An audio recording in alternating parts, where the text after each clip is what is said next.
Federal Executive Council approves rehabilitation of Port Harcourt-Maiduguri Eastern Narrow Gauge Rail Line.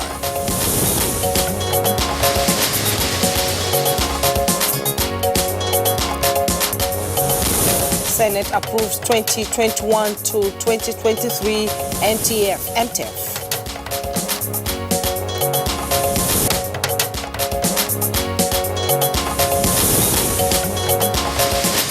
Justice nominees for the Supreme Court face screening at the Senate.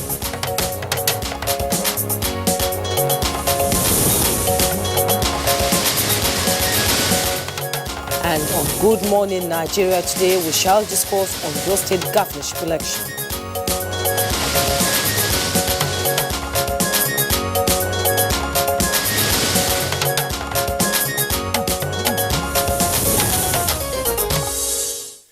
Now, 17 candidates are set for the Ondo State governorship elections taking place on Saturday, the 10th of this month. Now, among the candidates are those referred to as top contenders for the government house. Exactly, Kingsley. Among these three are the current governor, Oluwarotimi Akeredolu of the All Progressives Congress, the candidate of the People's Democratic Party, who is also a former Attorney General and Commissioner of Justice in the state, Eitayo Jegede San, as well as the current Deputy Governor of the state, Agbola Ajayi, who is contesting under the Zenith Labour Party. Just a couple of days ago, political parties taking part in the election signed a peace accord, and it's intended, of course, to douse tensions with regard to violence that had preceded the polls, and especially after the incident that occurred last weekend. While some are also expressing fears over desperate measures to win the election on Saturday. So far, reports from election monitors like Iyaga indicates that security personnel and Inec need to closely monitor several hotspots or battlegrounds in Akoko Southeast, Akoko Southwest, Owo-Dare, Akure South, Ese Odo, Ileje, and Ile Oluji Oke Igbo. All right, now a Deputy Inspector General of Police as well as an Assistant Inspector General of Police and 11 Commissioners of Police are coordinating security during the election. From all indications, many expect that at least the same success recorded in Edo last month, or even a better outing, would be the result of the elections coming up on Saturday. Now, the election umpire who recently replaced smart card readers destroyed in a fire in the state says it is ready to conduct free, fair and credible election. It has trained electoral officers and held several meetings with traditional rulers, security personnel, youth and the media. How will lessons learned in the Edo elections help shape the polls coming up on Saturday in Ondo? And more particularly, how ready are stakeholders for free, fair and a credible outcome on Saturday? Now, the Ondo governorship election certainly is our focus on Good Morning Nigeria today, and it's on that note we would like to welcome you to the program. My name is Kingsley Osadolo. And I am Jumoy Yusuf, welcoming you to Good Morning Nigeria. We are reaching you live on the network service of the NTA and from the nation's capital, Abuja. We have complimentary segments of the program, but first, let's join Comfort for the news, morning news on Good Morning Nigeria. Hello, Comfort. It's good to see you. Good morning, Jumai and Kinsley. Here's the morning news. Now, the federal government has approved a $3.02 billion contract for the rehabilitation and reconstruction of the Port Harcourt to Maiduguri Eastern Narrow Gauge Rail Line, as well as the construction of new branch lines and transshipment facilities. The Minister of Transportation, Rotimi Amechi, announced this while briefing journalists after the weekly meeting of the Federal Executive Council meeting presided over by President Muhammadu Buhari. There were also approvals and many others secured by ministries, departments and agencies in furtherance of the next level agenda for sustainable national development. $154,389.31 million. Then the Bonny Deep Sea Port will cost $461,924,369 million at no cost to the federal government. I want to repeat that. For the completion of the rehabilitation of the Abeokuta-Ibadan Road, it's actually it was a memo asking for augmentation by 788 million naira. What a foundation is to a structure is what the medium-term expenditure framework and fiscal strategy paper is to annual budget. In its final preparation to receive the 2021 annual budget, the Senate has approved the 2021 to 2023 medium-term expenditure framework and fiscal strategy paper. The House of Representatives had approved the document last week. Of 13.80 trillion was proposed in the medium-term expenditure framework and the fiscal strategy paper. We need to work so hard to meet the kind of expectations, especially for funding of our development in the country. We will do well to take a critical look at the Orosan report. And all is now set for the annual joint session of the bicameral legislature for the presentation of the 2021 budget estimated by President Muhammadu Buhari.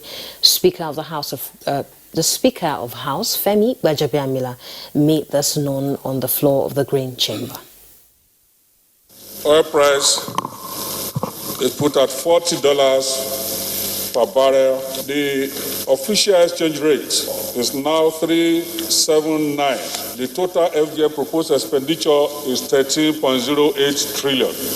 Budget that will be presented will be based on 13.08 trillion total expenditure. Upward review of the incentives for judges is imperative to guarantee their impartiality in the dispensation of justice. Chairman Senate Committee on Judiciary, Human Rights and Legal Matters, Michael Okpeyemi Bamidele, said this during the screening of 8 justices of the Supreme Court. We have interacted with them, and members are convinced that they are people of sound mind and they are fit and proper persons to sit as justices of the Supreme Court of Nigeria. I'm sure that we make movement. We move this country forward. Meanwhile, President Muhammadu Buhari has declared that all necessary measures has been put in place to ensure that the October 10 gubernatorial election in Ondo State is peaceful, transparent and credible. President Buhari also assured the electorate in Ondo of the provision of adequate security to forestall any breach of the peace by unscrupulous elements. In a video message to party supporters at the grand finale of the Apc Campaign for the Ondo governorship election, the president urged the electorate to turn out en masse to vote on Saturday without fear or molestation. Moving on, the Nigerian Center for Disease Control has confirmed 155 new cases of COVID-19 in the country. A breakdown shows Lagos has 84, Rivers 31, Kaduna 12, Osun 10, and the FCT with 7. Other states include Oyo with 6, Ogun 3, and Kwara 2. This brings the total number of confirmed cases in Nigeria to 59,738. And so far, 51,403 have been discharged, while 1,113 deaths have been recorded so far. That's the morning news. The program continues with Kingsley and Jumai after this break. Good morning. We are watching Good Morning Nigeria on the network service of the Nigerian Television Authority. Next is business news, and here is our correspondent. We've discovered that Nigeria has about 44 minerals. The federal government has continued to take key investment decisions to diversify Nigerians' revenue base by developing the contribution of other sectors to create employment and economic opportunities for Nigerians, to enhance the economy and invariably eradicate poverty. The mines and steel development sector is fundamental to the actualization of the strategic economic diversification drive. There's so many industries in Nigeria. And their raw materials are actually sourced from minerals. But because we don't mine the minerals, or in case we haven't mined them, we export them in the raw form. And then our companies, our industries now go back to go and buy this semi-finished product as their own inputs into their industries. So the first thing we are doing is, we mine the minerals, But after mining them, we must do some beneficiation locally. We must process locally. When we process locally, we'll be able to satisfy a lot of industrial needs. We're going to create value along that chain.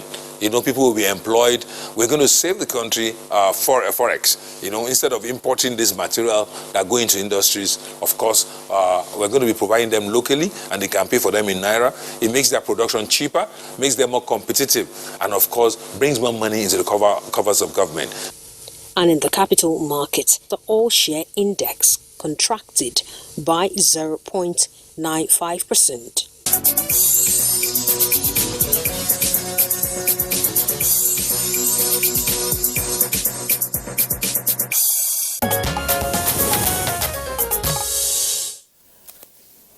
Many thanks for the business report. Newspaper review is next.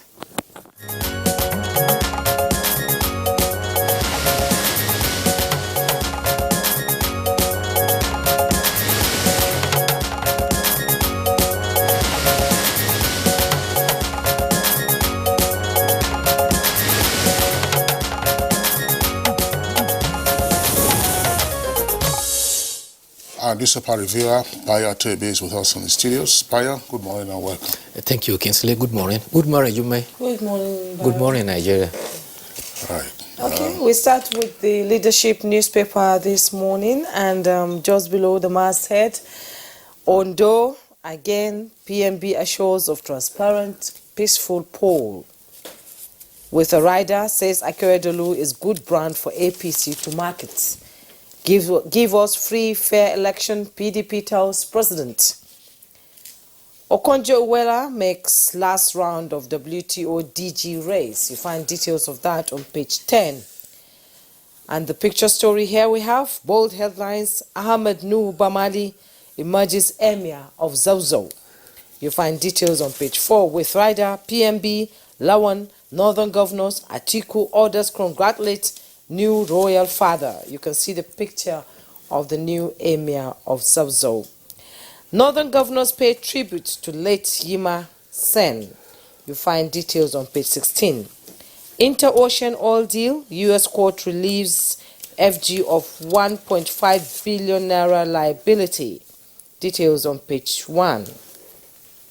And at the bottom plate of the leadership newspaper, PMB present 2021 budget to National Assembly today. Police arrest 4 suspects with human head in Niger State.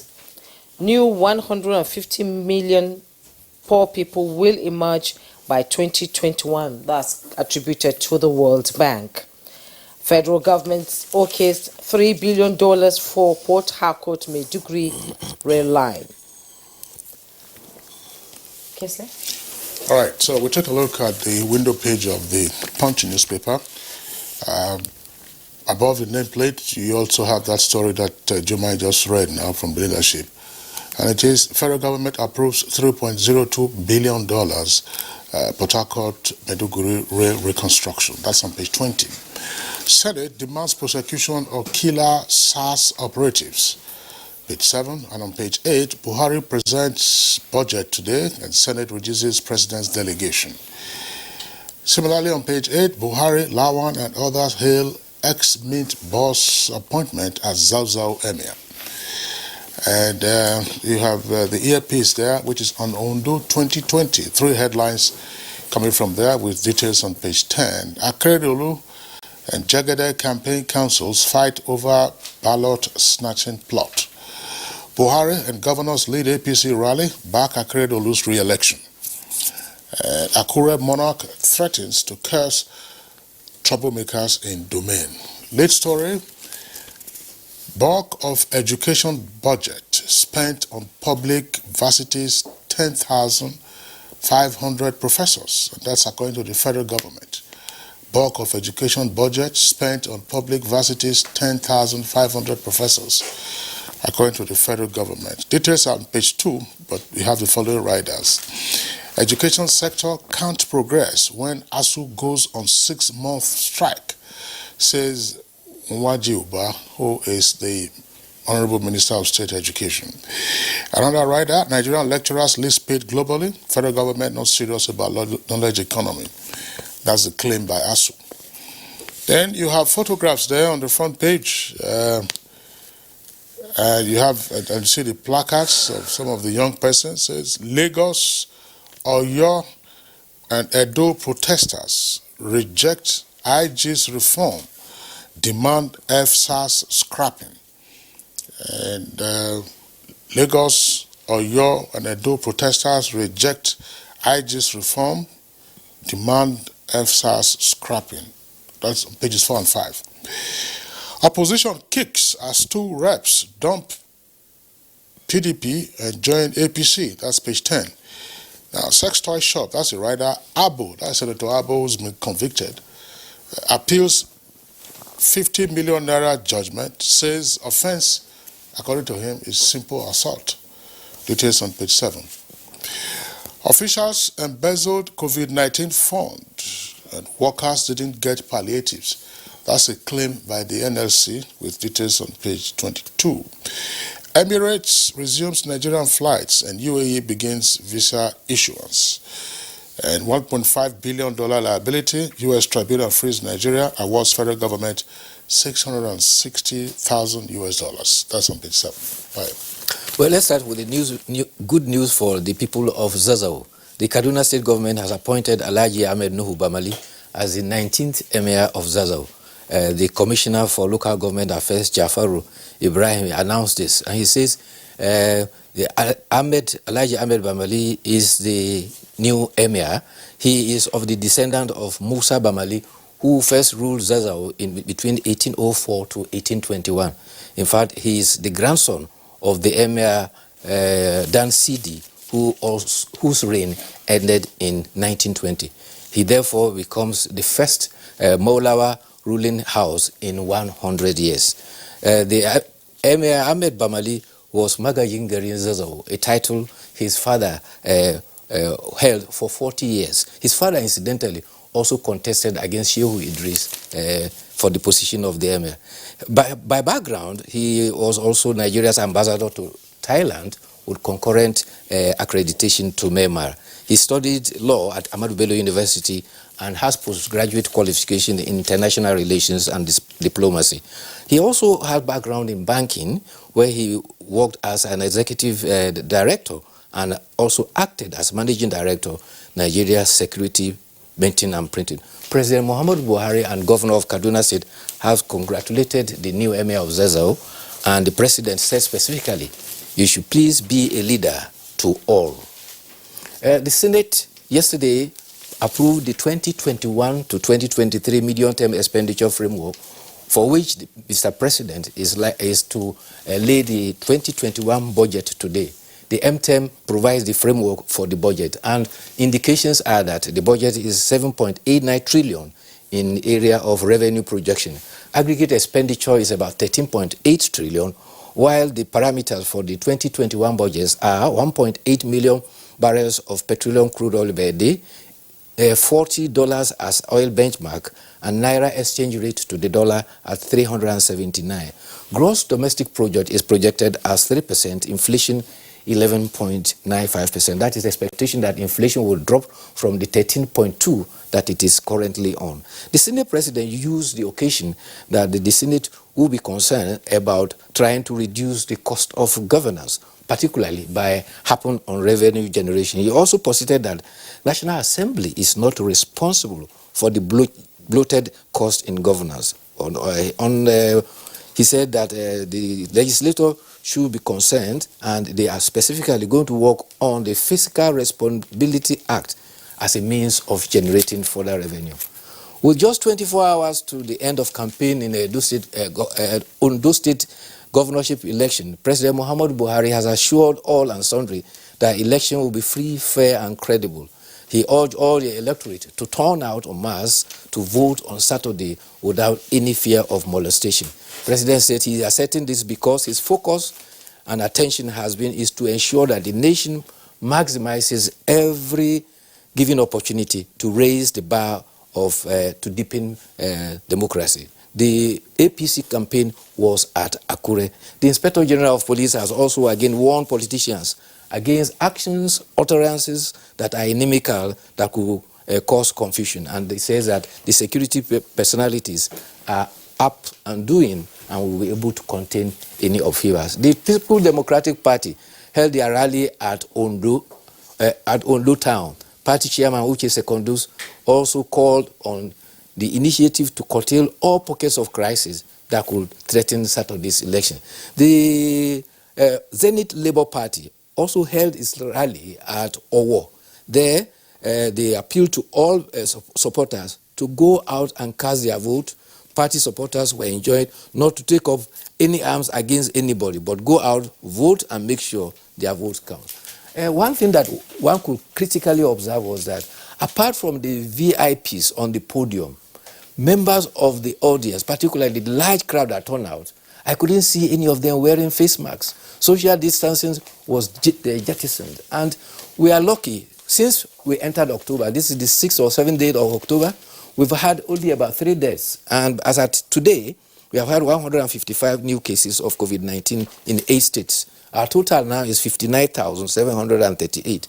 Ondo State has 1,638 cases. They have registered 36 deaths, and currently there are 57 persons under medical care. My worry is with the level of exposure, crowd gathering that we saw there, that jettisons this COVID-19, since there could be a danger for opting up the figures for COVID-19. I was just wondering, on the coronavirus, of course, we have not been focusing on it fully in our conversation segments on Good Morning Nigeria, but from time to time, the subject matter does come up. Yes, in numbers, in terms of infection and fatalities, the numbers are coming down. Yes. Coming down significantly. And so there's a claim that we have flattened the curve. But from what you have just indicated with regard to the campaign rallies in Ondo and what we see in major cities around the country, Abuja here, for instance, and Lagos, people are now observing the protocols more in the breach. Yes.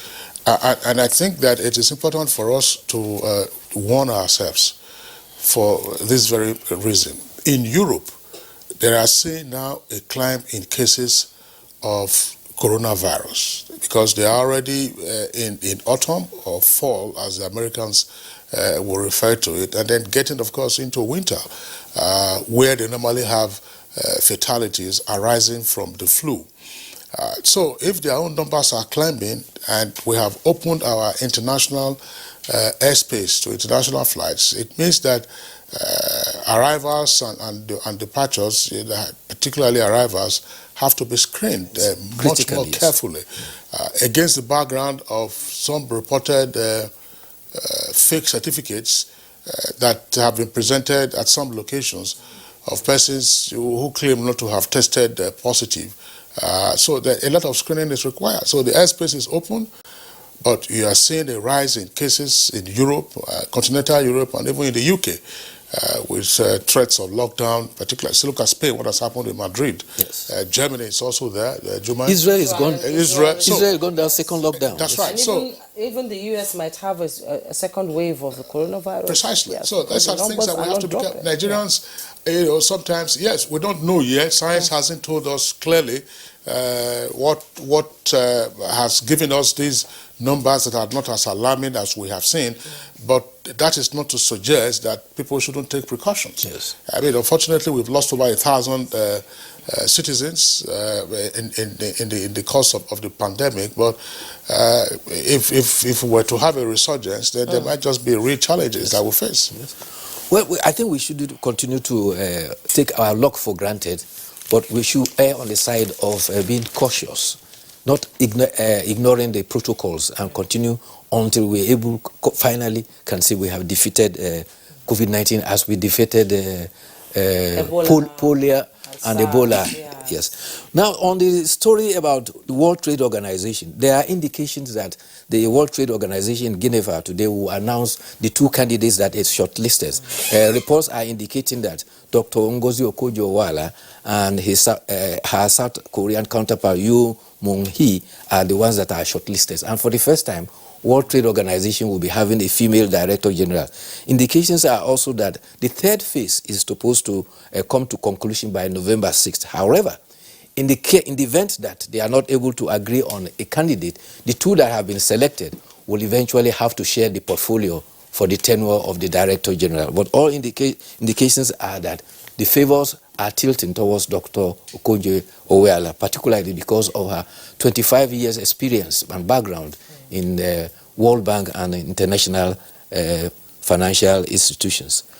On the issue about education, federal government has directed all educational institutions to resume on Monday. However, the Academic Staff Union of Nigerian Universities says that they are not ready to resume because they cannot work on empty stomach.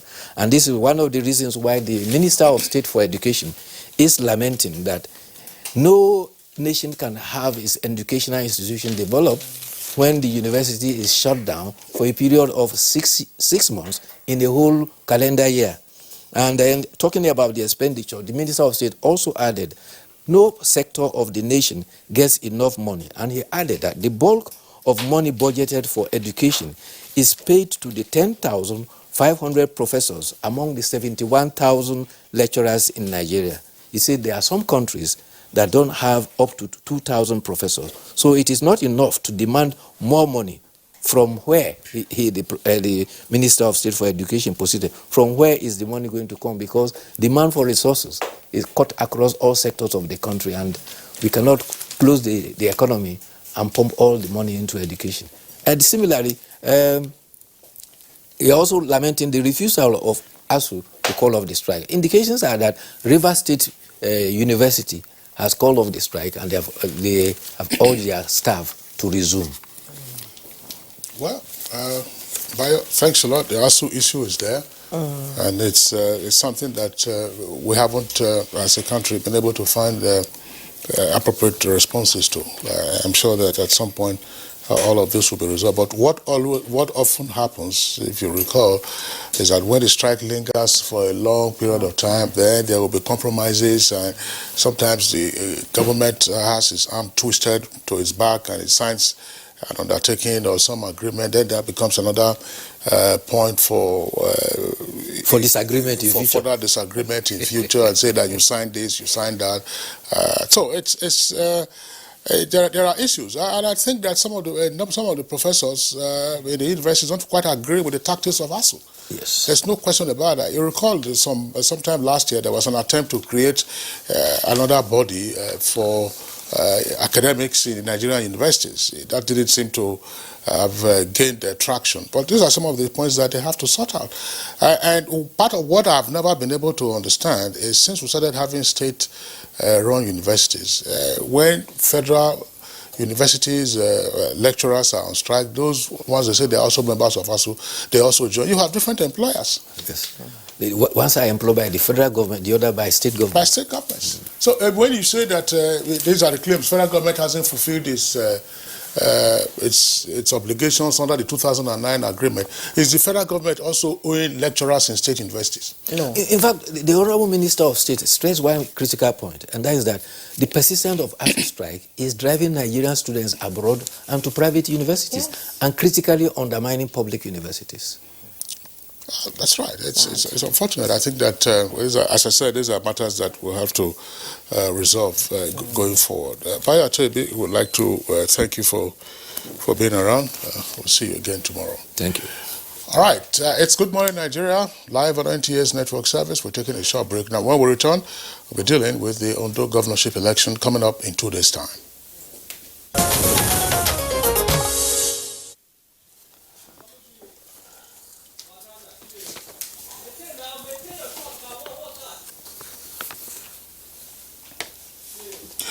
You're watching Good Morning Nigeria live on NTA's network service, and to set a tone for our conversation on the Ondo governorship election coming up on Saturday, let's listen into this background by our correspondent Aisha Obali.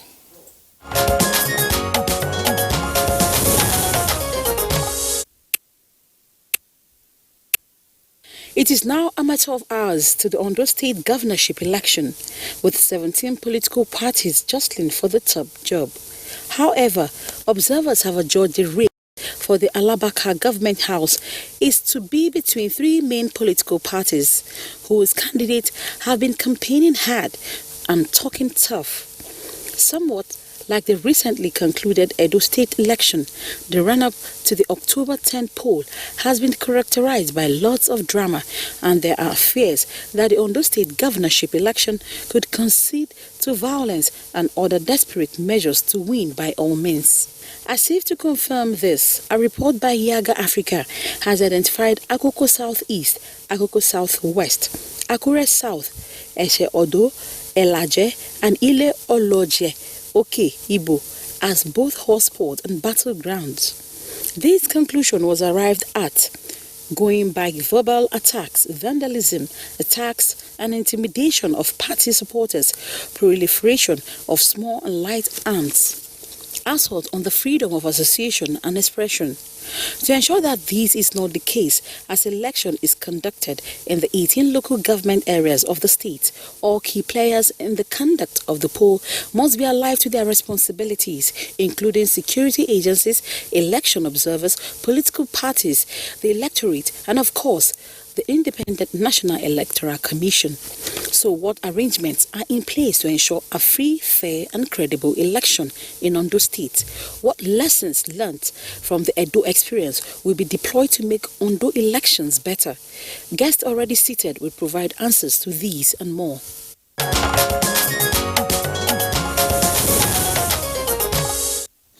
Now, let's commence our conversation. First, I would like to welcome the Director of Voter Education and Publicity at the Independent National Electoral Commission, Inec, Nick Dazang. Many thanks so much for joining us. Thank you for having me. Good morning, Nigerians. And also joining us here in the studio is a political scientist, Dr. Gali Sharif. Welcome to Good Morning Nigeria, as always. Thank you for having me. Good morning, Nigerians. All right, and then joining us via Zoom from Akure, the Ondo State capital, we would like to welcome a regular guest on Good Morning Nigeria, a lawyer and co-convener of the Nigeria Civil Society Situation Room, Esther Uzoma. You can see her there on the right side. Esther, pleasure to have you on Good Morning Nigeria. Thank you very much. Good morning, Nigeria. Okay, and then also with us via Zoom from Akure is our political correspondent at NTA Akure, Doris Olumoko. Doris, a pleasure to have you with us on the program. Good morning from the Sunshine State. Thank you very much for having me. All right, so how much sun is shining this morning with just about 48 hours to the elections in Ondo State?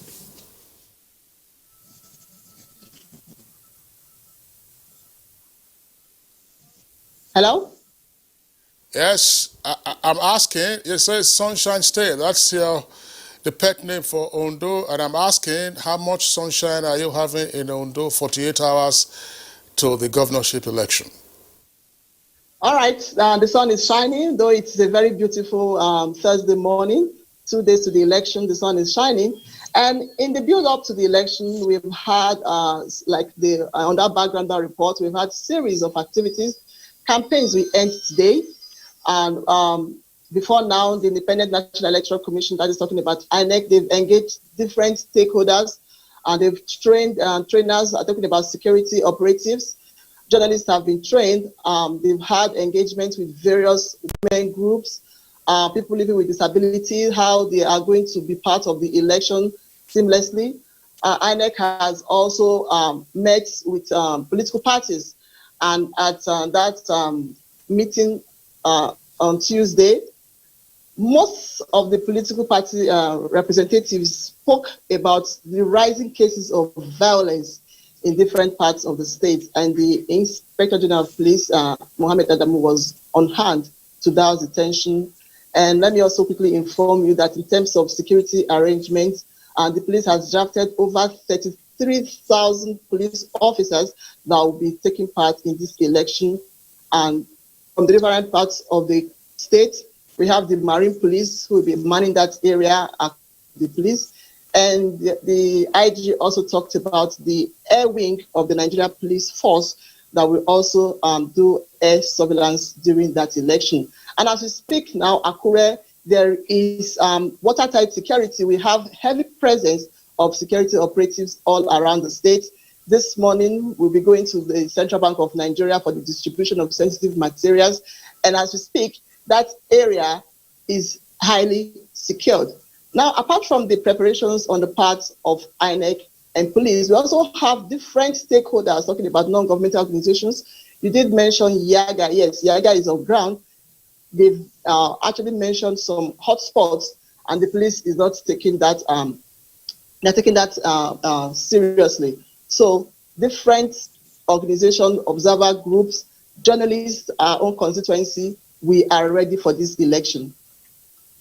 Doris, you've talked about security and, concerns about pockets of violence in some states. Tell us the mood of the people. How excited are they going to the polls come Saturday? Yes, the people are ready to go out to vote. You can see that in the campaigns. They come out to support each of their political parties. They come out en masse. And let's not also forget, we are going to this election in a pandemic. So the people have been sensitized on the need to adhere strictly to the COVID-19 protocols, going to the polling units with their nose masks unlabeled. They are ready. There's enthusiasm for the people to come out to vote. And like I said, the IGP has given assurance that they are going out to vote without fear of intimidation. Okay, well, Doris, there's some interesting stats about the election. Ondo State has 18 local government areas, and there are 17 political candidates for this election, just one fewer than the number of local governments. Now, without being disrespectful to the other candidates, we keep hearing that there are 3 front runners in this election. That's to say, it's a 3-horse race. Incidentally, we've had conversations with one of the candidates. We're supposed to have the others either yesterday or today, but their schedules have not permitted them to be on Good Morning Nigeria. But what is your reading of the situation? Because some analysts also believe that with each of the 3 leading candidates coming from each of the senatorial districts, you might just have a slim margin for the winner of the election. Yes, Kisley, you are right, because if you look at it critically, the three candidates, they come from each of the 3 senatorial districts. The incumbent governor, Oluwarotimi Akeredolu, is from Owo, and that is the Ondo North Senatorial District. The PDP candidate, Eita Ojegede, is from Akure, that is Ondo Central Senatorial District, while the deputy governor is from Eseodo, talking about Kribo, which is the Ondo South Senatorial District, that is the riverine area of the state. Now, it is very, very tight. It's slim. Analysts, they've said it. It is going to be very difficult to have just one of each of the 3 of the candidates get 12 local government, which is required as to third to win this election. I'm not preempting issues, but I know it is going to be very, very tight. What people are saying is that they don't want to see a situation where the election will be declared inconclusive. So as people go out to vote, it is expected that the votes for the winner will carry the day so that we have a winner on Saturday or Sunday. Well, Doris, one other aspect of Ondo in the past had to do with the nature of reaction to electoral outcomes that they deemed to have been tampered with. The last of such incidents we saw during the Second Republic.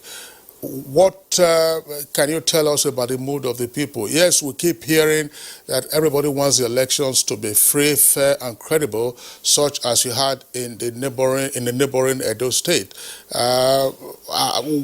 What do you foresee, and therefore, what precautions would you urge in terms of the lead-up now and the final stretch for the election? Now, interestingly, in the last election, the 2016 election in Ondo State, there was no litigation after that election. The Election Petition Tribunal, they were actually here, but none of the candidates filed a petition. So we'd like to see that scenario again in Ondo State, when after the election, there will not be litigation. But looking at the issue of tampering with election, I don't think that is going to happen now because Inec is on top of its game. And the last time we had we had local government election in April here, and during that election, last month, we had a lot about vote buying and selling, trading of votes. And it is because the politicians now know that it is difficult for them now to manipulate votes.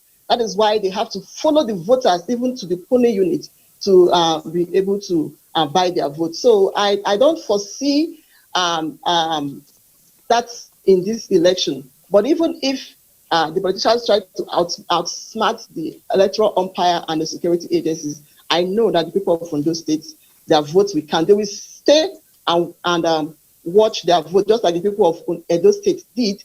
Most of them, after casting their vote, they stayed at the polling unit to see their votes count before leaving. And with this zip pack Inec is coming up with, I am sure that it will be very, very difficult to have manipulation of election in this election we are going into on Saturday. The situation in Ondo State, the governor is contesting on a different party, the deputy governor is contesting on a different. How can you assess the situation now? Both the governor having their own security apparatus, the deputy governor having this. The situation must be dicey. How have the people been handling the campaigns? I'm sure that is the reason why we've had a series of political violence, because the governor has his own supporters, and the deputy also has his own supporters. The people are aggressive. Everybody wants their own candidates to win. The governor is the incumbent. The people they keep talking about continuity. And most people are asking, what is the deputy governor bringing in to a government which he was part of for almost 4 years? So I think largely this election, it depends on the enthusiasm of the people, who they want to see in Alagbaka government house come February 2021. They will go all out and vote for that candidate of their choice. Well, Doris, we know that you have an engagement this morning. We would like to thank you. But before we release you, let's just deal with one other aspect with regard to the forthcoming elections. Ondo is the sunshine state, no question about that, but we are in the rainy season. And Ondo is smack in the middle of the rainforest. Are the rains likely to play any havoc? Have you experienced that in the past elections? And if so, how might that affect voter turnout? Yes, in the past, I don't think we've had issues of rain on election day. But if it happens on Saturday, we all know what to do. We go out with our umbrellas as reporters, and the voters will come out with their umbrellas. And I'm sure the electoral officers, they'll be equipped to guide against soiling of materials. And if on Saturday it rains in the Sunshine State, Ondo electorate and everybody that will be taking part in that election should be prepared. Come out with your rain covers. Doris Olumeko, Doris Olumoko, there's another name, Olumeko, but Olumeko used to be a goalkeeper in those days, but this is Doris Olumoko. Our political correspondent, NTA Akura, nice having a chat with you today, and best wishes. Of course, we hope to see you after the polls. Thank you very much, Kingsley.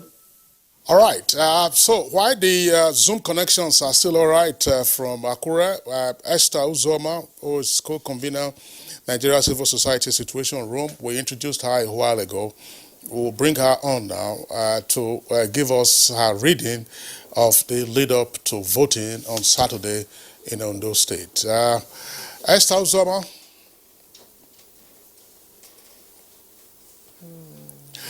All right, we understand that trying to clear up the connection to Esther.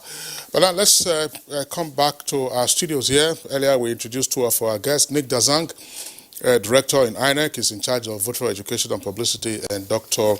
Gali Sharif of Bez University. First, University of Abuja. University of Abuja. It's Umar that is Bez University. Nick Dazang, how prepared is Inec for this election? We are very, very, very prepared. We have trained the 17,913 permanent and ad hoc staff we are deploying for the conduct of the elections. And as we speak, sensitive materials have been taken to the local governments and the registration area councils. And we are beginning with the far-flung and challenging local governments of Ilaji and Iseedo, which are on top of water, and we have 270 polling units in these two local governments. And we have engaged with the security agencies, particularly the Navy and the Marine Police, to escort materials and men, particularly to these local governments, and to secure the environment for the conduct of the elections. We identified 16 areas, where we had challenges in the conduct of the Edo governorship election, and we have addressed them at Sarietim, as the lawyers would say, one by one. And we have engaged with stakeholders severally. We addressed a session of the OBAS, and in addition to that, we also had a stakeholders meeting on Monday, and the candidates also signed the peace accord, which is driven by the National Peace Committee, led by General Abdusalam Abubakar and convened by Bishop Matthew Hassan Kuka. And the candidates assured us and assured the whole world, because this was aired and shown, that they would rein in their supporters, they will comport themselves peacefully. And we have engaged severally with other stakeholders, even before, the final stakeholders forum that we held at the event center at the Dome in Akure. So to that extent, I can say we are ready, we are ready, we are ready. No, the Ondo election is sort of off-cycle election, just like the recent Edo election, and the die is now cast for Saturday. So in what way can you compare sort of the election in Ondo and the election in Edo and Ondo that is taking place on Saturday? Is there any comparison between them, similarities? Yes, there are similarities in the sense that both are off-cycle elections. Both are taking place within the context of COVID-19, and there is the need for all stakeholders, the voters, our staff, and so on, to observe safety measures. And like I said, we had observed in the previous election 16 challenges, and one of them was the non-compliance with the observation of physical and social distancing, even though most of the voters wore their face masks.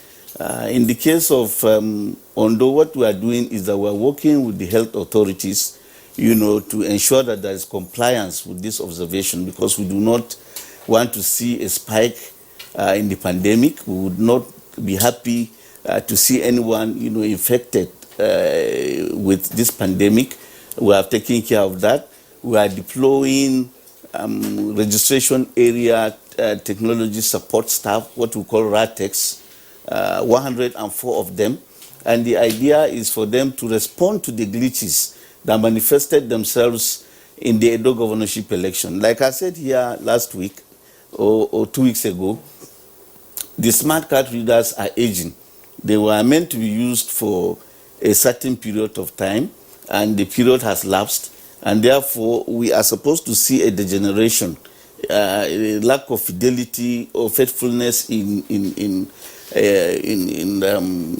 registering and authenticating voters. And the way to go until we are able to substitute or change them with new ones is to deploy staff who will timeously intervene and respond to these glitches, so that we don't have people waiting for long in the queues, because we have seen from the conduct of the Nasarawa State constituency election and Edo, that when this smart card reader malfunctions and there is no immediate intervention, the voters become restless.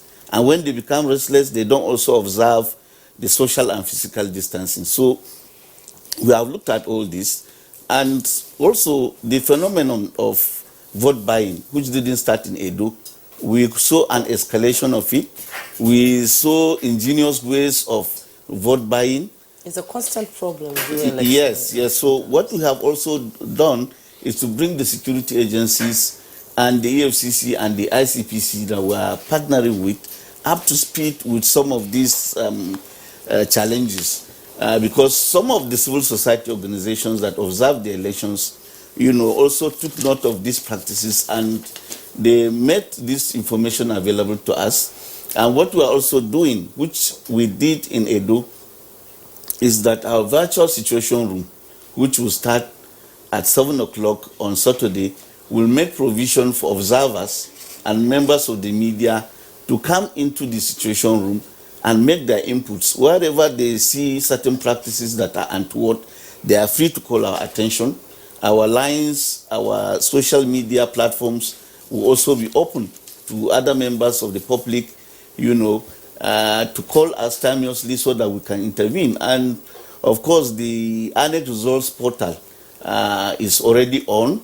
As at, you can just imagine that as at Thursday last week, not less than 60,000 Nigerians had registered in order to have access to that portal so that they can see the outcome of the conduct of the elections in the polling units in Ondo State. So the results portal enhanced the transparency and of the process. It conferred more integrity to it, and real time, as soon as the result is declared at the polling unit, the EC8A form in which the result is filled is uploaded on this portal and people can view. And I can also tell you that in the last election, when we deployed this portal, as at the time the return was being made, almost all the results had been uploaded on the portal.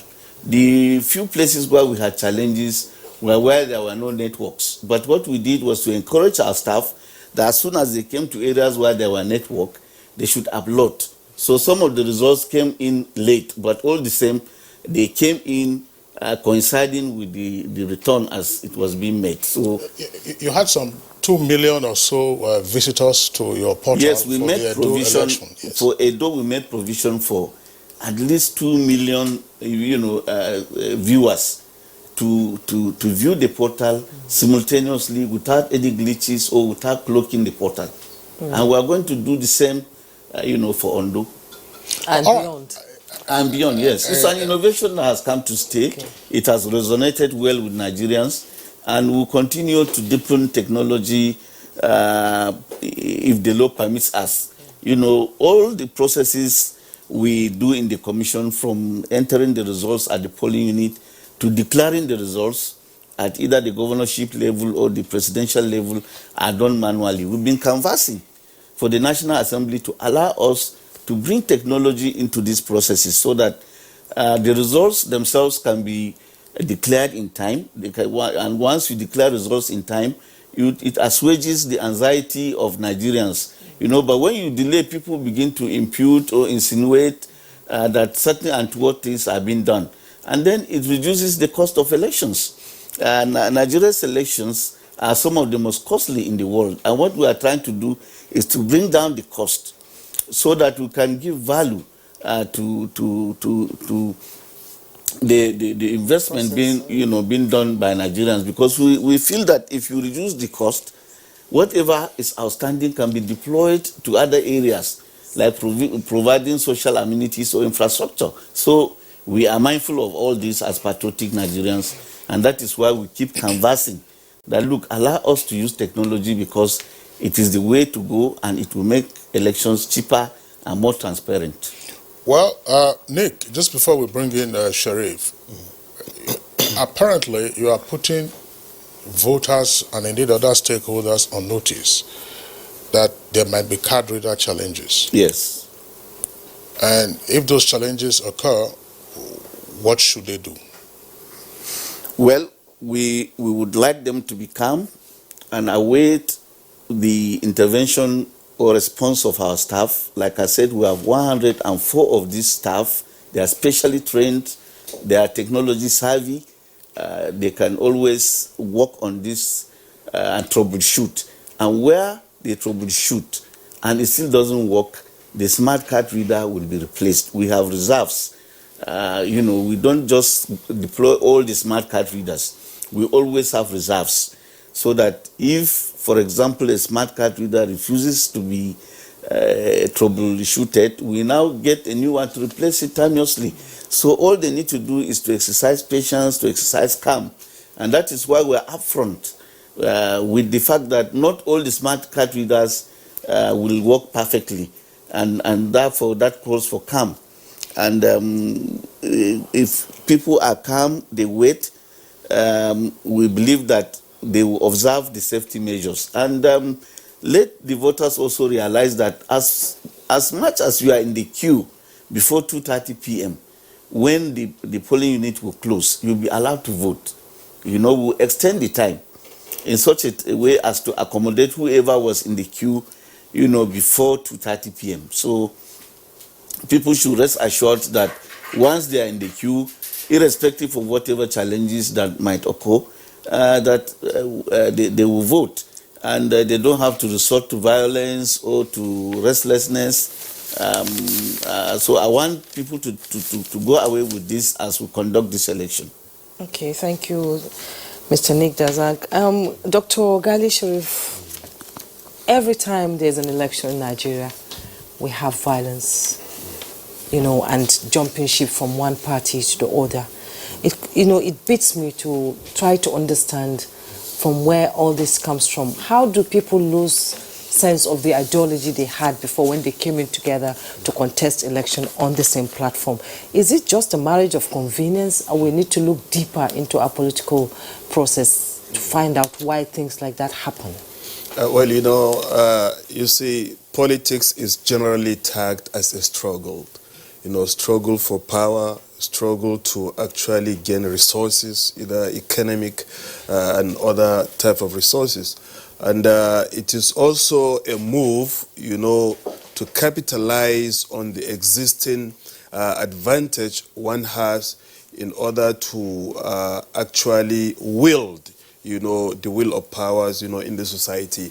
So, belonging to a political party, we said this, one certain time.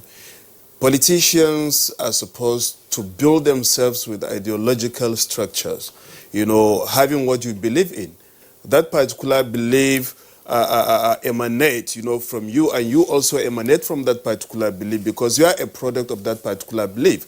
And you are making use of that particular ideology and belief to serve the people because it is what you believe in that the people will also believe in you because of what you believe in.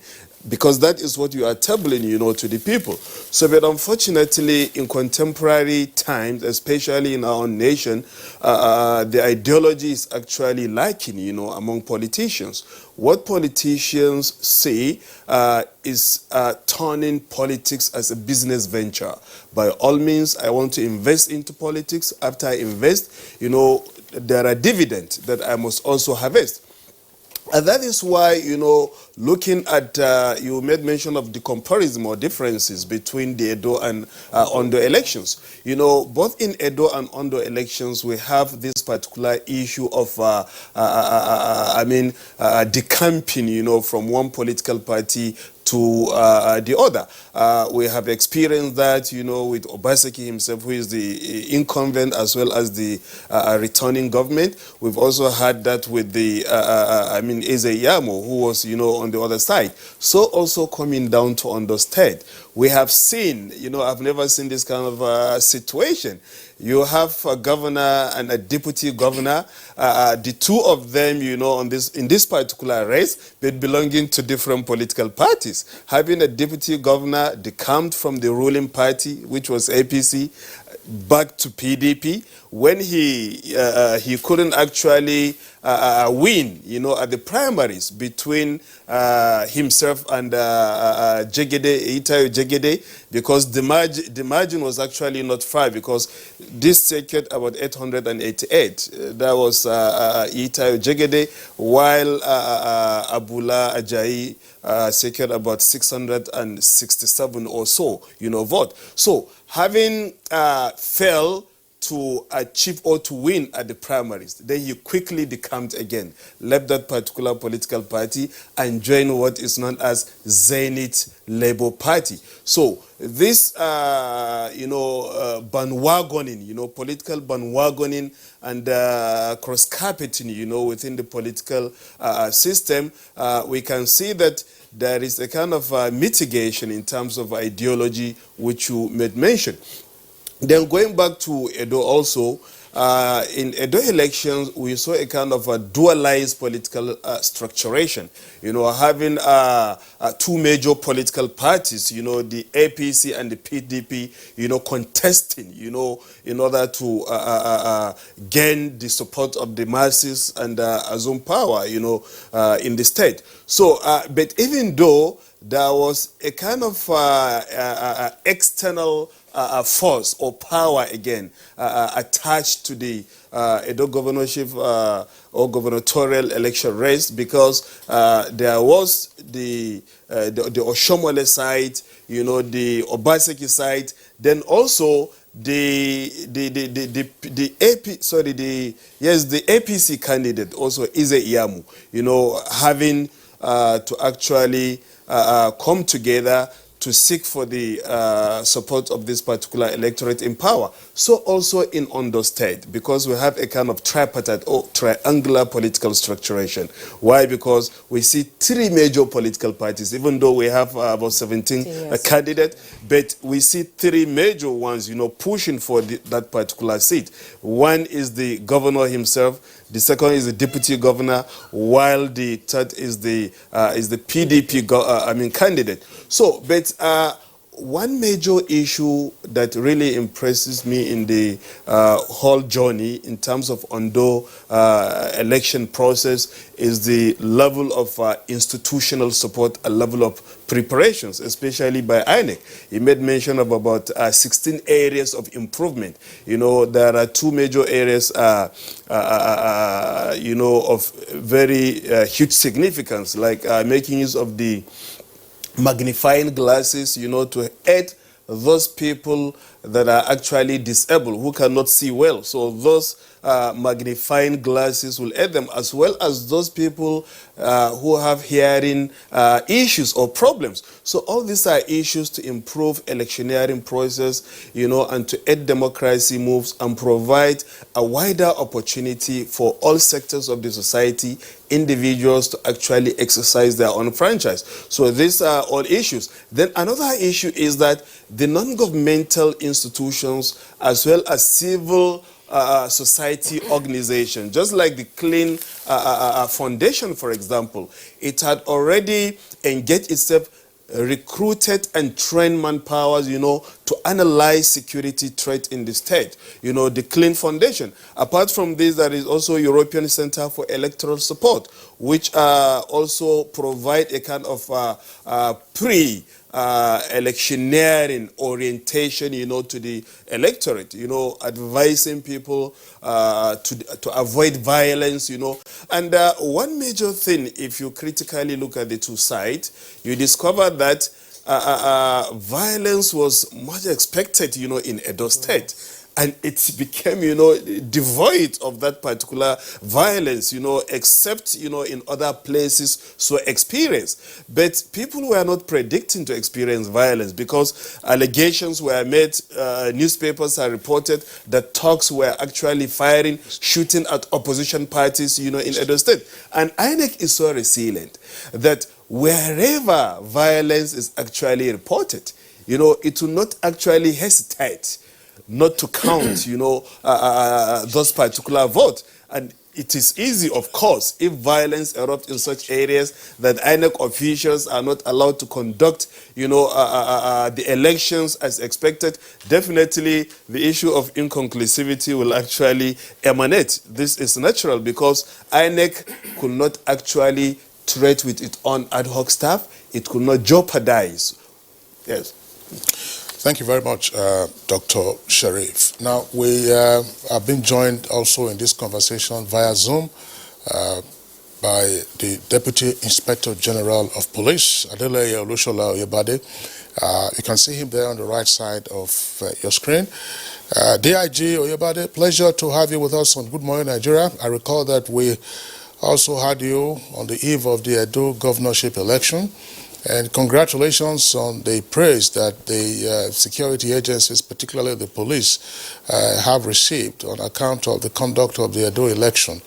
And it appears that you're being posted to Ondo is a validation of the saying that the reward for good work is more work. So, you are in Ondo State. What is the outlook for Saturday?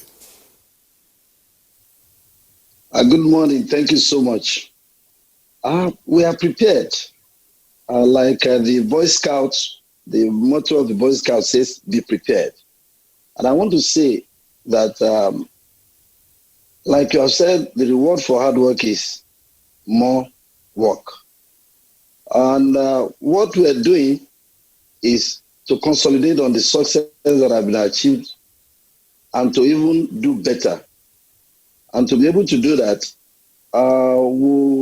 we just want to tell you that we are more proactive.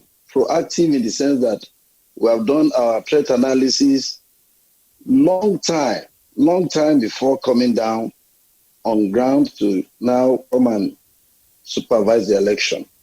And the technical platform we are using have given us the way forward. Where do we expect challenges? Where are the flashpoints? And even beyond all of that, the terrain also has been well sectionalized. We have structured it.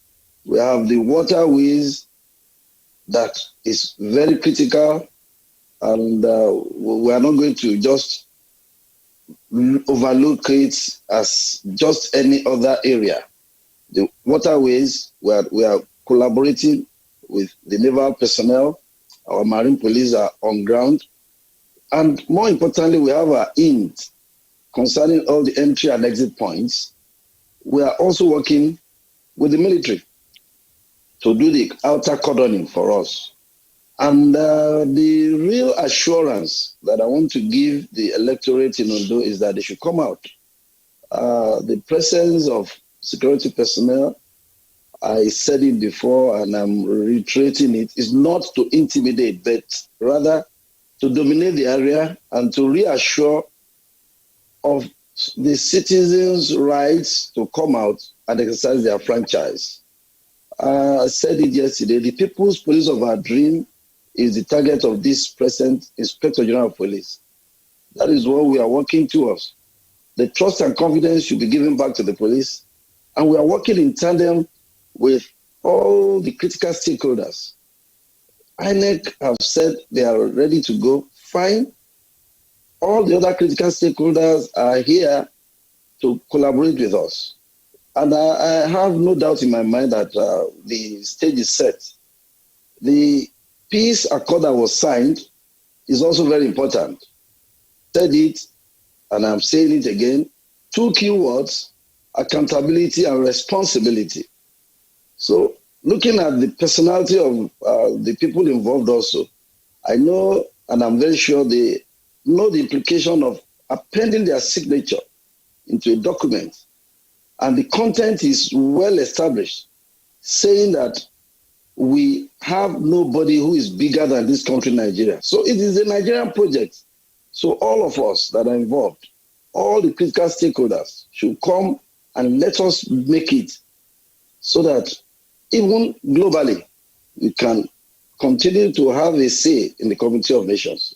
With the police authorities haven't given welfare to the personnel, their morale is high, and we have tutored them to be humane, to be able to be professional.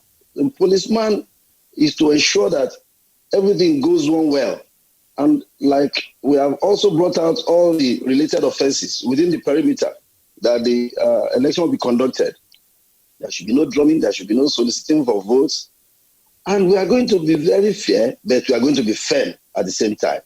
And any offender or anybody that is arrested or apprehended, we are going to use evidential requirements to ensure diligent prosecution. So with that, I believe that we are ready to go.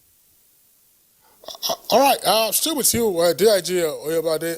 Look, veteran election observers and monitors have indicated that part of the success story in the Edo governorship election, it has now been acclaimed to have been free, fair, and credible, arose from the impartiality of the security agencies, which is to say that in the past, in some elections in this country, security agencies had allegedly either looked the other way, why there were manipulations or otherwise, but that in Edo, you stuck by the rules. What are we likely to see in Ondo on Saturday? We will do just what the Constitution asks us to do. We are going to abide by the letters of the Constitution. The police should only be fair to all involved, and that I have said, that we're going to be firm in our decision. There will be no sacred cow, and that's why we have brought out all the relevant information, all the guidelines, not only for our officers' conduct to guide them, but also for the politicians. Like we have said it severally, we are withdrawing our policemen attached to all the whoever was entitled hitherto. So it's part of allowing everybody to go on the field and have a level playing field. I am saying it, the neutrality is not going to be in doubt. We will ensure that all parties are treated with all fairness of purpose that the candidature deserves. We are ready to provide security. When I talk about security,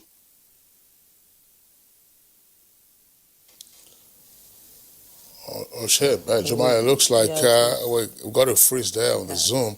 The same challenge that we are facing with Esther Uzoba, whom we earlier introduced, is a freeze. But once it's cleared up, we'll return to the guests. Back to our studios here in Abuja. Nick Dazang, obviously, DIG Oyebade is now a familiar face to Inec, so he's back on duty. Is Inec comfortable with this arrangement? We are very, very comfortable. He has comported himself as a true gentleman and a man whose word is his bond. And INEC and all the stakeholders are agreed that in Edo, we raise the bar. And that working together in Ondo, we can only continue to raise this bar, not to lower it. This is a consensus, not just INEC position. It's a consensus amongst all the stakeholders. The security agencies, INEC, the media, civil society, the political parties, we all agreed that we must give Nigerians an election that is non-paralleled, that is unsurpassed in the annals of the electoral process. And I believe that is doable. Based on what we have done in Edo and the antecedent of, Ondo itself. Since 2003, when we've been conducting governorship elections in Ondo State, they have been free, fair, and credible. And in the last governorship election, 3 sons contested the election. And at the end of the day, none of them went to court. And in this election, 2 sons are contesting. And the 2 have also given us their word that they will comport themselves well and that they will rein in their supporters. And they did it in the full glare of the public. And we believe that that message, they will send, it will be a clear message to their supporters that nobody is going to take this. And the security agencies too have said it repeatedly that they will not condone anything untoward by anyone during the conduct of this election. So notice has been served to everyone, and there's an agreement, fully subscribed to by all stakeholders, particularly the preeminent stakeholders in this process, the politicians and the candidates, that there will be peace, we will keep the peace.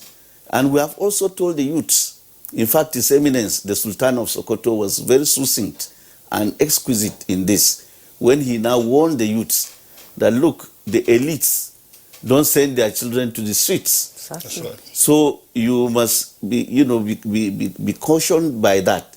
If you allow yourself to be used as cannon fodder, you are on your own. And I think the message has resonated with all the stakeholders, and working together in concert, diligently, impartially, professionally, and with neutrality, I believe that will deliver an election, that it will be praised as the one that was conducted in Edo State. Okay, Mr. Nick, one of the glitches that happened during the Edo election was the issue of voter inducement. It came up on, and there were a lot of videos on the social media showing that. So what do you anticipate in the Edo election in that area? We are mindful that such things will rear their ugly heads. We are prepared for that, and we call the attention of other stakeholders who are partnering with, particularly the EFCC and the ICPC. Mercifully, most of these inducements are taking different shapes. They are not directly done at the polling units now. They are done far away from the precincts of the polling unit, and sometimes in advance of the conduct of the election. So I've called the attention of the ICPC and the EFCC, because on election day, the police and other agencies are concentrating on securing the polling units and our staff. So it's now the remit of the ICPC and the EFCC that we have co-opted into the Interagency Consultative Committee on Elections Security to be eagle-eyed and to rise up to the occasion. So, and we believe that they will do that. Well, Nick, just one point. We understand that the Skype connection has been restored. I mean, the Zoom connection to DIG Oyebade. But just before we go back to him, one point. There have been some fairly curious fire incidents involving Inec facilities, more particularly where card readers are stored, usually on the eve of voting. What's happening? Is it that you don't have enough fire protection and prevention measures in and around those facilities, or otherwise? Because each time these things go up in smoke, yes, we hear that, all right, we're going to bring in many more card readers from elsewhere. But what's happening? We really are disturbed by these incidents. And that is why the last one that occurred, the Inec chairman immediately set up a committee to investigate the causes, remote and immediate, for this. We are conscious that these smart card readers, the way they are with their batteries, are flammable. And wherever you have power surges, you tend to have the propensity for these things to catch fire. And when they do, they rage, the fire rages. And we always embed in our premises the fire service. But in the case of Ondo, I was there when the fire started. We were summoned, and unfortunately the facility they had that was embedded in the premises was decrepit. It could not rise to the occasion. So we had to call in the fire service from the airport and from Ocean State. And before they came, all the smart card readers, 5,141, were gone. So I think we need to go back and look at how to secure these smart card readers and to establish whether there have been cases of deliberate sabotage or not, or whether they are as a result of fire surges or not. But I don't want to preempt the investigation that is taking place. I'm sure at the end of the day, we'll determine what are the causes, and then the commission can then proactively put in place measures to deter subsequent occurrences. Okay, you spoke about technology, using technology by Inec, to work on electoral processes in Nigeria. What measures can you put in place to ensure that technologically something like this does not happen again? Yes, that's what we have to look at, because like I have said in this house, that this smart card reader was designed by Inec staff but built by some other company in China. So we can go back and look at the design all over again. We can look at how it was built. why is it susceptible to such fires? Why What is I'm it trying to say is flammable? security of the place where these cards are kept. Yes, what kind of technology can you use to ensure that people don't go in and are not captured on the CCTV or something, if I might come into that? Yes. How are you using technology to ensure that it does not happen For again? now, we are not using surveillance cameras for that. But like I said, whatever the outcome of the investigation shows, that will determine the measures that we will take, so that we don't just put cameras. Of course, in our premises, in all the state offices, there are cameras.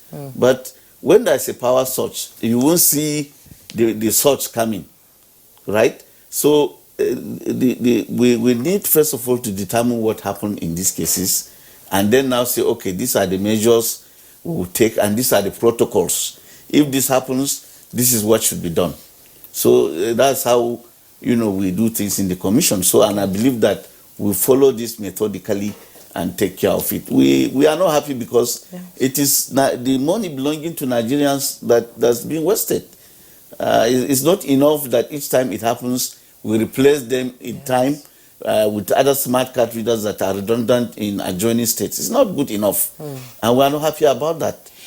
All right, Nick, Dr. Sharif, gentlemen, we're going to have to take a short break now. When we return from the break, we'll take the tweets and let's see if we can reconnect to DIG Oyebade in Akure via Zoom.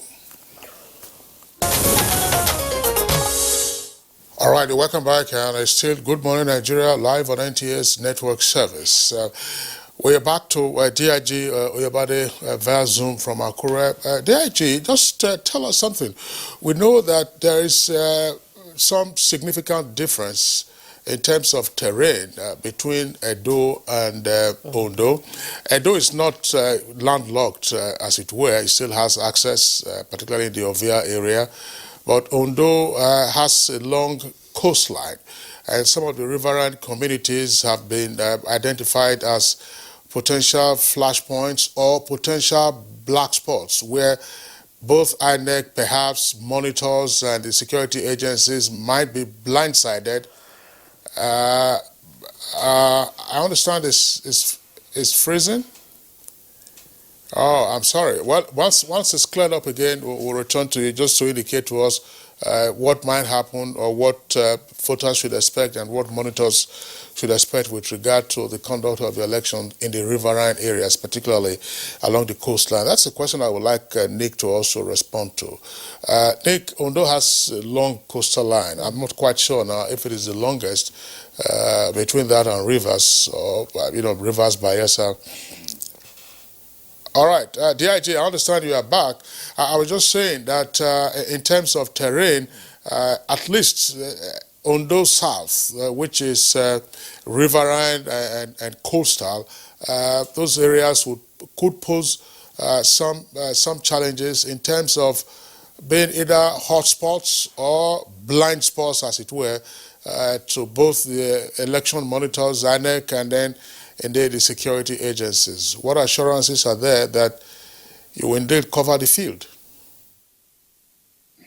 What we're doing is to just cover everywhere, because you find out that if you think that one area is more important than the other, you might lose the whole thing all over. So what we're doing, while we have already gotten our statistics of those flashpoints and the areas where our threat analysis are showing that we should concentrate more effort, we're not going to lose sight of other areas. And one of the success strategy, one of our strategies that really worked out, that I want to share with members of the public, is that our community policing is working right now. What do I mean?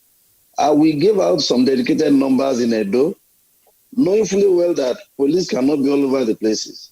People really responded by giving us information. And our response time, you can always trust, has already improved. So we are asking that members of the public continue to join us in this vanguard.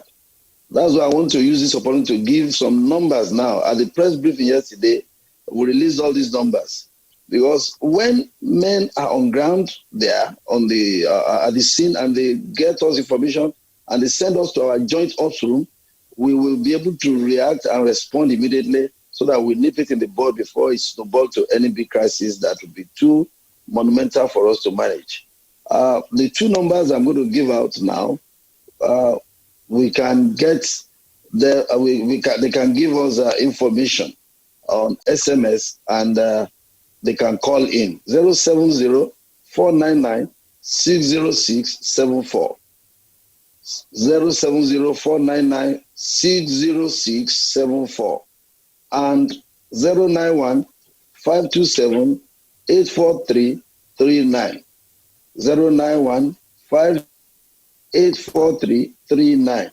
Those ones we can receive SMS and calls. And this last number, apparently, you can record and send to us. 070-499-36417. We are on WhatsApp on 070-499-36417.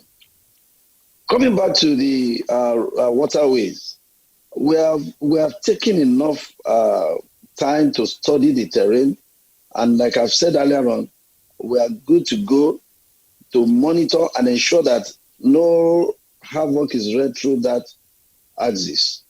Also, we have our area surveillance that we're going to monitor with our helicopters on surveillance to look around and get to know where people are wrongly gathered or planning clandestinely. And I've said this also, let people get to us information on time, and we are ready to do the needful at the appropriate time. The polling units, we have our policemen on ground posted, and they have their tags. So there is no issue of wrong or military or somebody saying. Oh, shit. Dear Joe, but then again, we have a freeze. But when we're able to get back to you, alternatively, producers and assistants will try and connect you via telephone so that we get the numbers clearly and then can generate them and have them on our screen. As you have indicated, that was one access routes that you were able to get information real time from members of the public, which then aided your policing duties in the course of the election in Edo State. So, unfortunately, again, we have that freeze, but if we do get you back, DIG Oyebade, you take the numbers slowly, otherwise we'll contact you offline via telephone, and then we can generate the numbers on our screen. Back now to our studios. Nick Dazang, we're still on Ondo South, one of the difficult locations. There are other difficult locations in Ondo, Rocky and all that. But let's say in the riverine areas, part of the success story again in Edo was the capacity to upload results real time and then having access in the portals. What happens where there are no networks in the riverine areas? Yes, what we have done or have arranged is that in areas where there's no network, as soon as our staff come to areas where there are network, they cannot upload. And what we have also done in organizing this election, particularly with respect to Ilaje and Esedo local governments that are riverine and at the coast, is that men and materials will go there first, and then they will be evacuated immediately after the conduct of the election. So as they are coming into areas where there is network, they will begin to now upload, you know, and I'm not about to hold brief for the DIG, but because of the glitch we have, I'm also aware that working with the security agencies, we have determined the certain threats that might emanate, particularly from these coastal areas. And we are using the Navy, you know, apart from the police, Marine, to provide the kind of infrastructural support that will render or undermine whatever efforts some of the persons that are likely going to, you know, disrupt the elections in those areas, because the Navy has gunboats and ships that have higher capacity than the boats that these other people can deploy. And they have assured us that they will deploy them to secure the environment and clear the environment of all these characters so that the elections are conducted in those areas in time and our staff are evacuated in time. In 2016, it was in fact the Navy that helped to evacuate our staff when there was a mishap, if you recall. That's right. And they are ready, they are poised to play this role again. And there are other areas also, even though it's riverine, where even the army itself has provided support for us to secure the environment, not in terms of the polling units, but making sure that miscreants do not disrupt the process. So I thought I should make this point, given the fact that you cannot access the DIG, but as soon as you access him, I'm sure he can give you more and even more authoritatively. Talking about riverine areas, usually ballot tampering happens in places like that. Yes. And you've been reeling out the success of Edo and the modalities you've put in place to ensure it doesn't happen again. Is it going to be perfect in this case in Ondo? Well, let me say that we have taken all the requisite measures at the level of the Interagencies Consultative Committee on Election Security, and some of the issues that even the commanders on ground raised during our meetings have been escalated with their respective service chiefs by the chairman of the commission, and they have assured us that they will provide comprehensive, muscular and robust support. So I will not speak for them. Yeah. But we are assured that they are going to do that. And like I said earlier on, all stakeholders agreed that we must not allow the bar to come down. They also appreciate that Nigerians are a very grateful and appreciative people. If you do a good thing, Nigerians will hail you. They will show appreciation, as indeed they did when we conducted the Edo governorship election. And we believe that we need to continue to do things for which Nigerians will be appreciative, for which they will be proud, and for which will project the image of this country in the international community. Okay, thank you. All right, Juma, here, we understand. Dr. Gali? Yeah, just Dr. Sharif. Earlier, we lost DIG Oyebade, and we're trying to get him to repeat the call numbers for emergencies in the course of the election. That's right. So you can see him back on the screen. DIG Oyebade, please kindly slowly go over the numbers one more time so that we can generate them on the screen for voters in Edo and indeed other stakeholders. Slowly, so that people can get. Pause. 070 499 606 74. 070 499 606 74 and 091 527 84339. Let me take the second one again. 091 527 84339.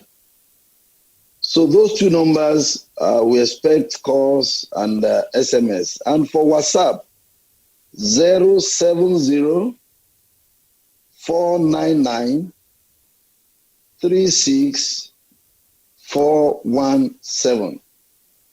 I take it again. 070 499 36417. DIG Oyebade, just to get your other thoughts with regard to security activities. While we lost you, the Inec Director of Voter Education was telling us extra measures that will be taken, particularly with regard to to the riverine and coastal areas and drafting in the Navy for both security and perhaps logistic support. What more would you like to add with regard to this? That's one. Second point will be, all right, we know buy and see, see and buy rather, not buy and see. See and buy is a metaphor for vote trading. I recall that we had asked you this same question in Edo, people frying akara or puff around voting points and so on and so forth. But we saw that in Edo, people tried to use some ingenious ways of voter inducement. A number of them were caught, no question about that. Some persons, of course, also took the laws into their own hands. So what should voters in Ondo avoid with regard to see and buy?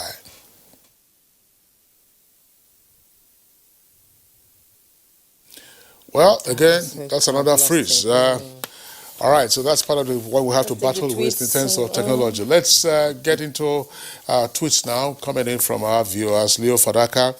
With the standard already set in Edo, the Ondo election should be peaceful, transparent, and credible if the security agencies will remain neutral, professional, and firm. Inec must ensure that card readers function properly and results transmitted promptly. And Law Alpha C tweets, President Buhari, Inec, security agencies and other stakeholders should be deeply concerned about the election in Ondo in view of political development involving the governor and his deputy and recent violent clashes among gladiators during the campaign. Festus Akimbo, while we expect the Ondo governorship election to be free and fair, there's no guarantee that the election will be irreproachable. So what's the source of your skepticism? Now, Ondo people don't want ballot tampering and illegal behavior during voting, and whoever wins the election must unite the Ondo people. And Daily Jack Solomon tweets, let the security operatives discharge their duty without partisan sentiments. May God choose the best for the state, nothing more, nothing less. Suleiman Babagana, election should not be a do-or-die affair. Voters should be aware that life has no spare parts, and therefore they should be civil in discharging their civic duty. It doesn't pay to be violent. And Adamu Seshi Kacha tweets, I employ the security agency to show professionalism in carrying out their duty, and the electorate should be civilized during and after the election. The candidates should show maturity by accepting election results. Wish you all the best. Mike Ayakwa says votes must count. Inec must improve on the Edo governorship election, and security agencies must also be on top of their duty. Ondo voters should come out en masse to exercise their franchise, and election rigging must not be allowed. Good luck to all candidates. Okay, quick Simon tweets, violence, intimidation, thuggery don't bring something good to the masses. They truncate the growth and development of the state. As Ondo poll is drawing closer, we want a credible election that would bring visionary leaders who mean well for the people. Usman Banu Kantos, according to him, Ondo election from all indications was built on issue-based campaigning, hence expected to be peaceful. Ondo people should act on the dictates of their conscience and not be deceived by contract seekers. Again, Daily Jack Solomon, all hands must be on deck to ensure that this week's governorship election in Ondo is free, fair and credible. Peace and tranquility must be sought for and maintained before, during and after the election as we employ the electorate to use their permanent voter card wisely. Oladimeji Morufu, stakeholders must allow peace to reign, and security operatives should be vigilant and not biased. And Badamasi Haruna Adamu tweets, politicians must learn to embrace participant political culture and not parochial political culture to save our nascent democracy from shrinking. Dr. Gali Sharif, the DIG is there. Yeah, we understand. Gali, we're going to have to pause you again and take advantage of the fleeting presence one more time of the DIG Oyebade. Those should be, of course, we also get his closing thoughts on this. We're just talking about what more you would like to say with regard to security measures in the riverine and coastal areas, plus all across the state. what voters should avoid with respect to see and buy, which is vote trading? I've said it concerning the waterways. We are ready. We are ready and we are ready. And let me also say that we're going to be on ground early enough, even before the restriction of movement. So we are going to monitor even the waterways from the area perspective, that is the area surveillance, and also monitor every activities within that perimeter. So I have told you what we need to tell you, but the other aspects, we keep it to ourselves. But I want to assure you that we are on top of that. Is going to commit the offense of going to the extent of picking up money to vote. He knows the repercussion. We have our men on ground and covert operatives that are not even in uniform. We are going to monitor and ensure that whoever is picked, I've said it, will do the needful. The law is there to take its course. So on a closing note, I want to assure all and sundry, we have to do better. And that is why all hands must be on deck.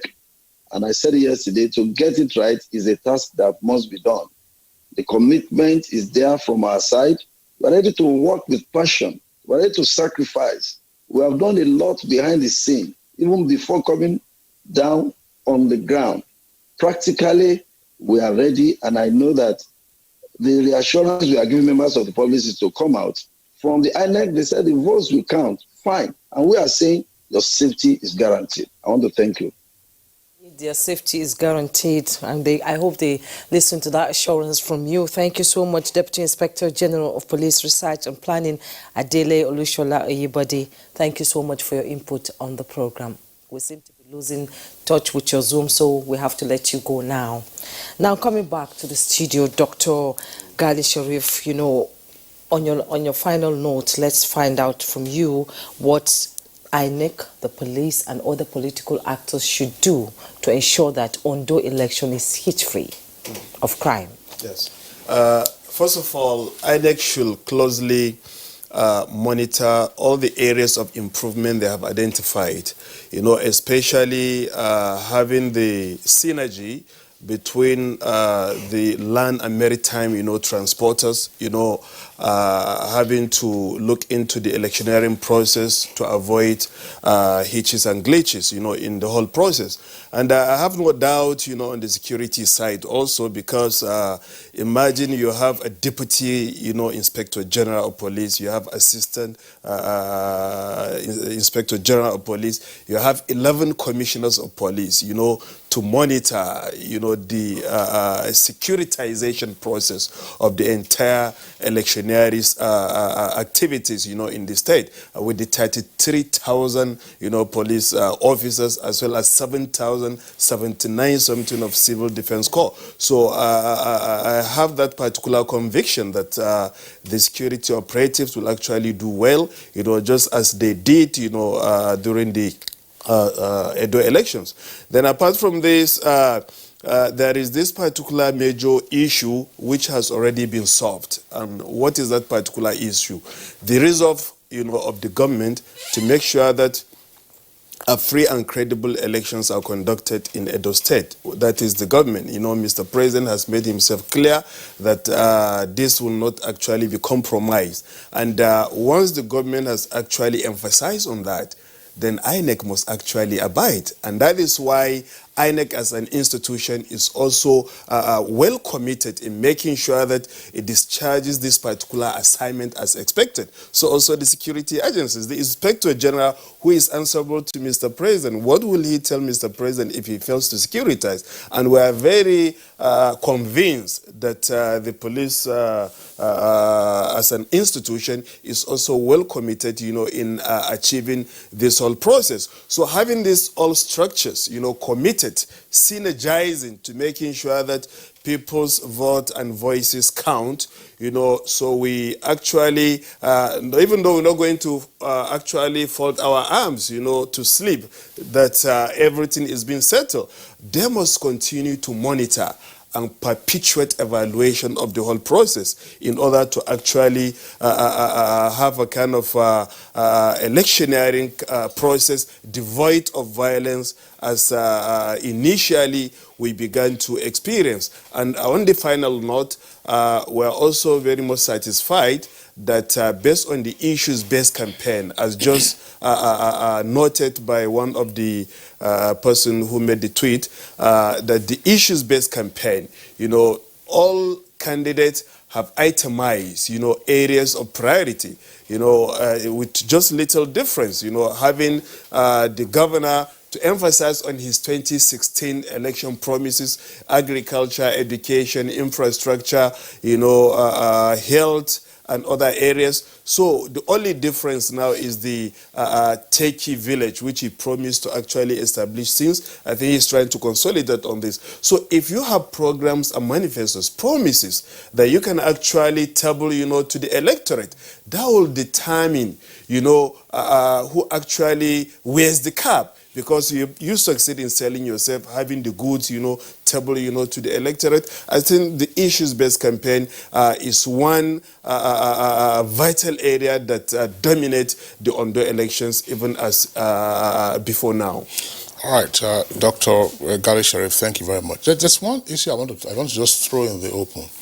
Now, despite the best preparations by Inec, despite the best preparations by the security agencies, there's something we know about election day behavior. There will be, on Saturday, reports of attempts at snatching ballot boxes. There will be reports of attempts at disrupting voting or actual disruption of voting. It probably will be gunshots. You will hear gunshots in some locations. And then there will also be, despite all the warnings, attempts, if not real instances, of see and buy. I wouldn't know. INEC, obviously, you do your reviews and all that. These are not issues within under the control of INEC. But why do we keep having the persistence of such election day behaviors, despite the best preparations and despite the clear risks that the perpetrators face, knowing that, of course, they are against the law? I think part of it is that habits die hard. And, but if we continue to work on those issues, we continue to work assiduously on them, with time and with improvement in our political culture and education, some of them will reduce. But one of the things we noticed in the Edo governorship election, and it caused the conduct of the elections in certain polling units to start late, was that some ad hoc staff refused to, move to the polling units, claiming that the allowances had not been paid. But what we have done now is we have given them a dedicated WhatsApp line. Wherever there are issues like that, make sure that you complain. The commission will respond real time to those challenges. You don't have to abandon the work that you have sworn that you will do. Move on with the job and then escalate whatever complaint you have. And in any case, like I said, we do everything transparently. As soon as we take you as an ad hoc staff, we give you an appointment letter. And we enunciate all the allowances that are supposed to accrue to you so that you are not shortchanged. So we want the ad hoc staff to take advantage of this dedicated WhatsApp line. Whenever they have challenges, let them escalate to us. And our situation room will be open throughout the elections. And the idea is for us to respond quickly to whatever challenges that you've mentioned, such as this, with various stakeholders so that we can solve them. Thank you very much. Okay, Mr. Nick Dazang, Director of Voter Education and Publicity at the Independent National Electoral Commission. As always, it's a pleasure to have you in the studio. Thank you very much. Dr. Gali Sharif from the University of Abuja, political scientist. Thank you so much for coming on Good Morning Nigeria. Thank you indeed for having me. And that's Good Morning Nigeria for today. Join us again tomorrow for another edition. I am Jumma Yusuf. Don't forget to take personal responsibility, wear a mask, stay safe and be well. I'm Kingsley Osadabo.